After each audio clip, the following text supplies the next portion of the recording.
May plano ka bang mag-Bangkok, Thailand soon? At gusto mong magkaroon ng idea kung magkano pwede mong i-budget para sa trip mo? Then make sure to watch this video until the end para makakuha ka ng realistic at detailed na budget breakdown for your trip.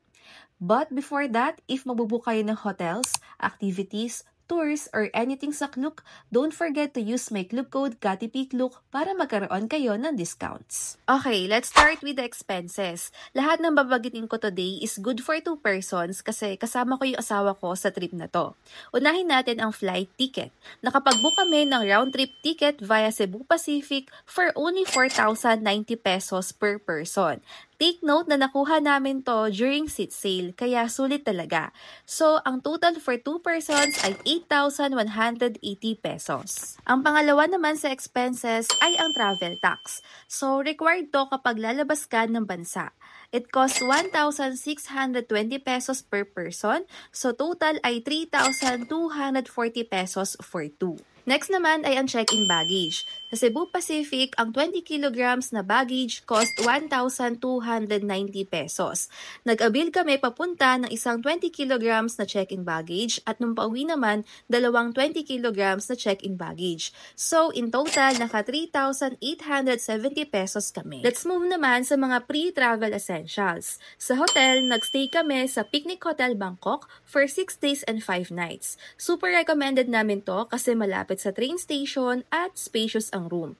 We booked this via Klook for 11,820 pesos in total. So that's 2,364 pesos per night.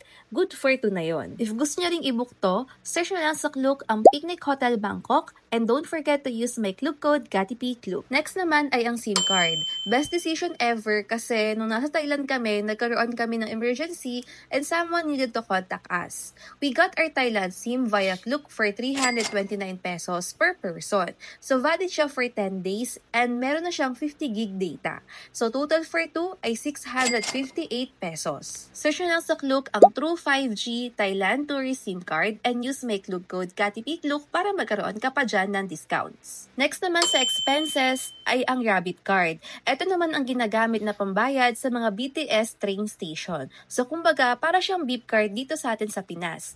No need to line up every ride. 320 pesos per person to with 100 baht load na. Total ay 640 pesos for 2. We also booked this via Klook. Search lang ang BTS Skytrain Rabbit Card in Bangkok. Pwede mo ring magamit dyan ang Klook code ko na KATIPIKLOOK. Yung SIM card at Rabbit Card, pinick up namin siya mismo sa airport kung nasaan yung Klook booth. Sa activities naman, nag-avail kami ng dinner cruise sa Opulence Luxury Chao Phraya Dinner Cruise. Ito ang one of the highlights ng trip namin. Super elegant and once-in-a-lifetime experience. It costs 2,726 pesos per person, so ang total ay 5,452 pesos for 2. May vlog na rin ako about this, so check nyo sa comment section yung video link. If gusto nyo rin i-book sa Klook, search nyo lang ang Opulence Luxury Chao Phraya Dinner Cruise, and of course, don't forget to use my Klook code KATIPIKLOOK. Next naman ay nag-rent kami ng Thai costume at photographer sa Wat Arun, and it cost 3,586 pesos. Good for 2 persons na yon. Highly recommended din namin to kung pupunta kayo ng Bangkok, Thailand. May detailed vlog na nga din pala ako about this one, so check nyo yung link sa comment section. Hindi na nga pala kami nag-avail ng ibang tours kasi tight ang schedule namin and na-enjoy na rin namin ang malling. Ang daming malls sa Bangkok and ang daming choices for skincare, makeup, souvenirs, damit, at madami pang iba. But if gusto niyo mag-book ng tours, madami yan sa Klook app. Punta naman tayo sa food. Ang budget namin for food is 15,000 pesos for 2 persons for the whole 6 days and 5 nights. Madaming murang kainan sa Thailand, so if tipid mode ka, madami kang pwedeng makakainan na affordable lang. Sa transportation naman, ang estimate na nagastos namin ay around 5,000 in total. Kasama na dito ang BTS via Rabbit Card at Bolt app, which is mas mura than Grab sa Thailand. Kumbaga yung Bolt para siyang in-drive dito sa Pinas. Hindi ko na nga pala sinama sa total ang pasalubong kasi it really depends sa inyo kung magbabudget ba kayo for that or hindi. Pero madami rin naman kayo mabibilhang murang pasalubong sa Bangkok, Thailand. And that's it. So, ang total expenses namin for 2 persons sa 6 days and 5 nights namin sa Bangkok, Thailand ay 57,446 pesos Or kung i-divide mo siya by 2, naka 28,723 pesos kami per person. With the proper planning, hindi kailangan na malaking budget to enjoy Bangkok.